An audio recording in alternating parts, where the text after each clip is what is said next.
Kurikira ibiganiro byacu kuri Aime TV, kanda subscribe, like na comment, hanyuma tujye tubana muri ibi biganiro byacu.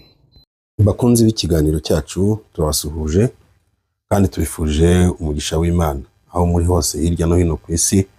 Abantu badukurikira bakurikira ibiganiro byacu, abantu badukunda muri hirya no hino ku isi turabasuhuje. Rero niba utarakanda subscribe kuri iyi channel, kanda subscribe, ukande like na comment, hanyuma ibiganiro byacu bisharinge bishyike hirya no hino ku bantu badukunda.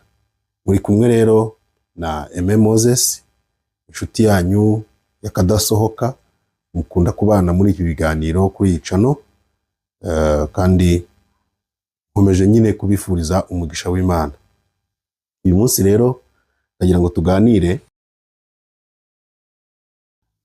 Trump mu minsi yashize yararahiye, arahira kandi nk'umuntu ugiye kuyobora Leta Zunze Ubumwe za Amerika. Hatarashira umwanya mutoya amaze kurahira, yahise ko asinya iteka rya Perezida wa Repubulika, amateka agera kuri 200 y'ukuntu agiye gukora ibintu byiwe mu buyobozi bwe. Muri urwo rwego rero mu masezerano yasinye ko agiye guhagarika imfashanyo zimwe na zimwe mpuzamahanga Leta Zunze Ubumwe za Amerika zatangaga ku bihugu byinshi bigiye hirya no hino ku isi ngo bikiri mu nzira y'amajyambere. Izo imfashanyo nyinshi zanyuraga mu kigo gikomeye cya leta cyitwa USAID. Izo mfashanyo nyinshi nibwo zanyura. Hanyuma we rero n'umuherwe wa mbere ku isi bita Elon Musk, niwe baraganiriye bafata icyemezo cyo guhagarika USAID. Noneho uyu Elon Musk we noneho yabizanyemo n'imbaraga cyane n'ingufu z'umurengera kugira ngo bishyirwe mu bikorwa. We ubundi mu bitekerezo bye ntashaka ko USAID yo ikomeza no kubaho, kuko ukurikije ukuntu avuga ko USAID ngo ari umuryango w'abamafiya. We niko abivuga, ngo ari umuryango w'abamafiya. Avuga ko ngo ari agatsiko k'abantu ngo baba mafiya nyine, birumvikana. Urumva, ubwo rero we yabishyizemo imbaraga cyane kugira ngo icyo kintu kijyanye no guhagarika USAID gihagarare. Uyu muryango wa USAID mwese murabizi ko ari wo muryango wanyuragamo imfashanyo nyinshi zo gufasha ibihugu bimwe na bimwe byo ku isi. Woherezaga imiti, cyane cyane buriya n'iriya miti igabanya ubukana bwa sida yanyuraga muri kiriya kigo cya USAID. Noneho imiti myinshi yafashaga ibihugu bimwe na bimwe byabaga biri mu ntambara, byabaga biri mu bibazo, loni n'iki byose babinyuzaga muri USAID. None iki kigo rero cyahagaze, barimo baragihagarika kandi barimo barabishyiramo imbaraga cyane kugira ngo bagihagarike. USAID rero ni ikigo cyari cyarashinzwe mu 1961. Noneho ni ikigo cy'ingenzi cyane kuri Leta Zunze Ubumwe za Amerika. Kuri Leta Zunze Ubumwe za Amerika urumva nyine ni ikigo cy'ingenzi, kuko abantu bagikoragamo, amakuru avuga ko abantu bagikoragamo harimo n'abantu bari barahawe imyitozo yo ku rwego rwo hejuru, bajyaga mu bihugu bimwe na bimwe bagambiriye kuneka. Twe tukababona nyine nk'abakozi ba USAID kandi babaje mu kazi. Ubwo rero urumva ko ni ikigo gikomeye cyari cy'ingenzi, cyatumaga Amerika ibona amakuru menshi cyane yo mu bihugu bimwe na bimwe bitandukanye byo ku isi. Hanyuma rero Elon Musk ku rubuga rwe rwa X yariyo yari Twitter ariko yahinduriwe izina iza kwitwa X. Ubwo rero ku rubuga rwe niho yashyize itangazo ko ikigo cya USAID yashyize itangazo ko Donald Trump, perezida wa Leta Zunze Ubumwe za Amerika, we nawe bafashe icyemezo cyo guhagarika USAID. USAID rero yatangaga ubufasha bwa kimuntu bwo guteza imbere ibihugu byinshi bitandukanye byo ku isi bikiri mu nzira y'amajyambere. Yatangaga ubufasha bw'imiti, yatangaga ubufasha bw'ibiryo ku mpunzi zimwe na zimwe. USAID ni ikigo cyatangaga cyaherezaga abantu ibiryo b'abantu bafite ibibazo byo kubana n'ubwandu. Ubwo rero urumva ko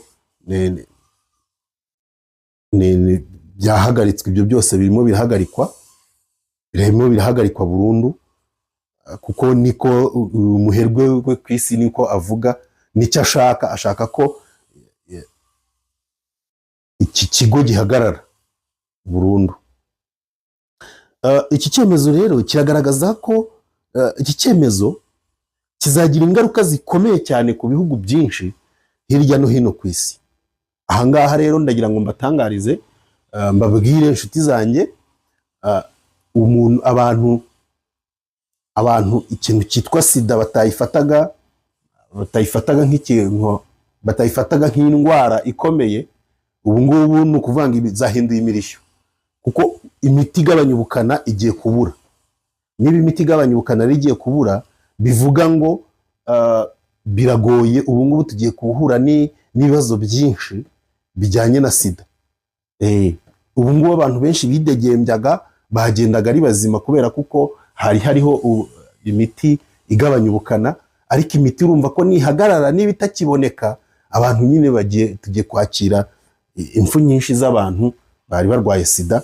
Ubwo rero umuntu utararwara sida namugira inama yuko yagerageza gukora ibishoboka byose akayirinda mu nzira zose zishoboka zose twabwiwe, ukirinda sida, kuko ubu nyine ibintu byakomeye.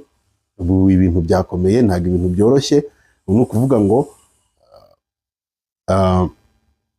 iki kigo cyafashaga abantu benshi, urumva cyabaherezaga ibiryo, ibyo twita recuperation ku bantu benshi nyine babonaga bari bafite ibibazo by'amaraso makeya, babana n'ubwandu.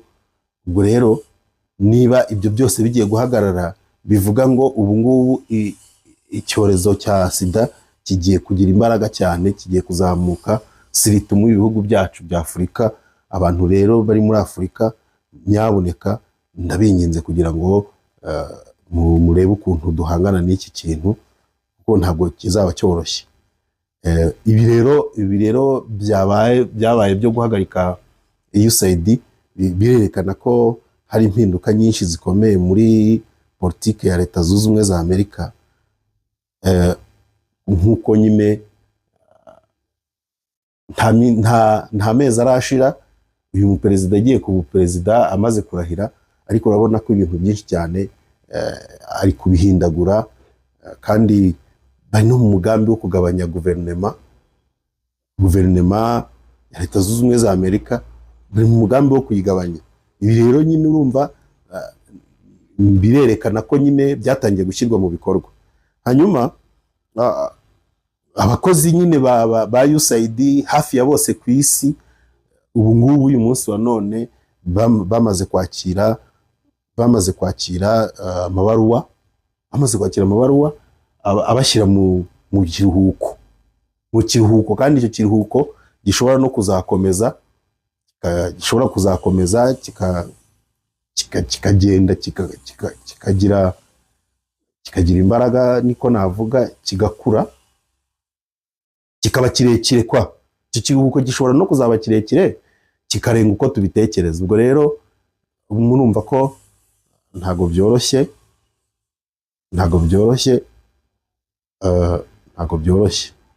Ubwo rero murumva ko politiki ya Amerika uyu munsi wa none mpuzamahanga yahuye n'ihungabana rikomeye bitewe n'ibyo bintu byo guhagarika ubufasha bumwe na bumwe, umubano hagati y'ibihugu, hagati y'Amerika n'ibindi bihugu, urumva byanze bikunze ugomba guhungabana. Murakoze rero kudukurikira muri iki kiganiro cyacu, mukomeze mukande subscribe nk'uko duhora tubibutsa, like ndetse na comment, ubundi tubane muri ibi biganiro, dukomeze tuhakorere ubusesenguzi ku makuru amwe n'amwe yo hirya no hino ku isi.